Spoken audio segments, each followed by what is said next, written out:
Guys এয়া আমি কাজিৰঙা উদ্যানৰ ৰাষ্ট্ৰীয় উদ্যানৰ ভিতৰত গৈছোঁ। আমি দেখা পাইছোঁ বৰ এই দূৰত আমি বনিব নোৱাৰোঁ ভালকৈ, কিন্তু দেখা পাইছোঁ বৰ। আৰু কাজিৰঙা ৰাষ্ট্ৰীয় উদ্যানৰ দৈৰ্ঘ্যকে যিটো পৰিৱেশ, সেয়া আপোনালোকক সেউজীয়া এক পৰিৱেশ আমি দেখাইছোঁ। আমাৰ পৰিয়ালৰ আমি একেখন আমি আহিছোঁ, দেখা চাওক আমি গৈ আছোঁ। আপোনালোকক মই মোৰ ছাইডৰ পৰা অলপকৈ দেখাব বিচাৰিছোঁ। এই আপোনালোকে দেখা পাইছে চাগে সকলো সেউজীয়া এক পৰিৱেশ।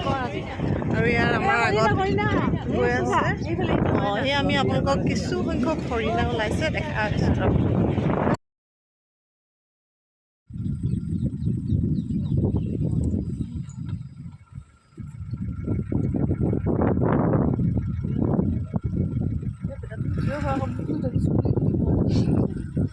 চুলি পাতি কেনেকুৱা ফূৰ্তি পাইছে